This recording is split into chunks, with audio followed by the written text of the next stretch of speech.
So you were called to the scene. What did you find? I was, yes.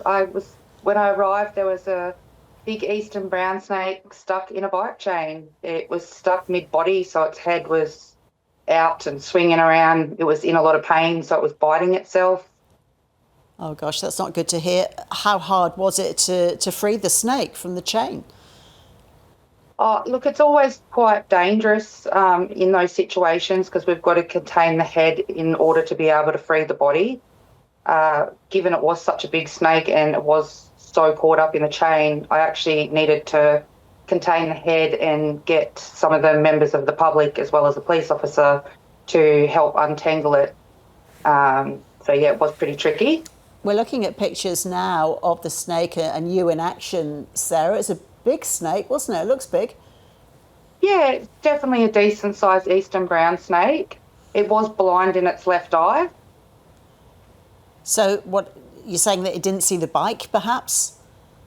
I don't believe it did. They are, this time of the year, they're very slow and they don't travel far at all, maybe a couple of metres even. So I believe it might have been just sitting there soaking up the sun.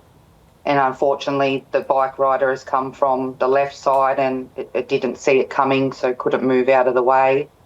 We saw pictures of you holding it. Normally when you see snake catchers, they have it by the tail and they have a kind of prong to keep the head away from it. I was reading that they didn't actually deliver any venom. How's the woman? She was bitten, presumably. Were you bitten? Obviously, you're here to tell the tale. You're not in hospital or anything, but No, no, no. So surprising that it didn't obviously, have any poison in it or didn't deliver any venom to anybody.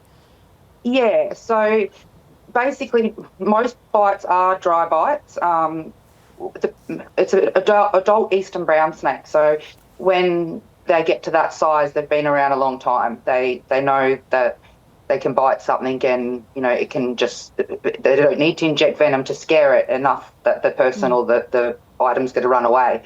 But basically, once the bite was delivered, the snake would have been somewhat exhausted.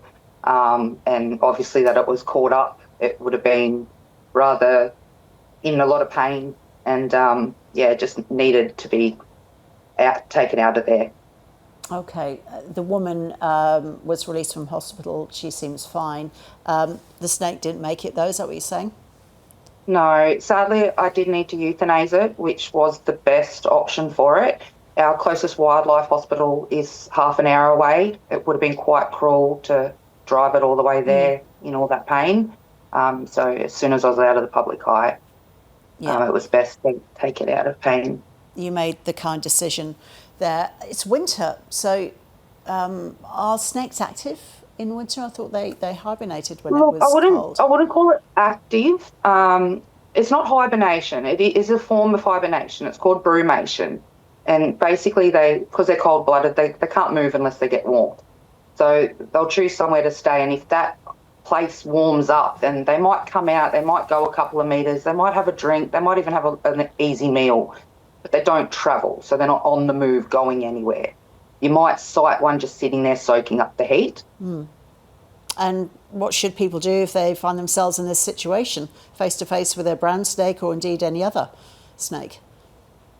Look, if you're walking up to a snake and you see a snake, just stand still and let it move away on its own terms. If it's sitting there sleeping and it's not moving away anytime soon, just back away slowly from the snake, give it some space.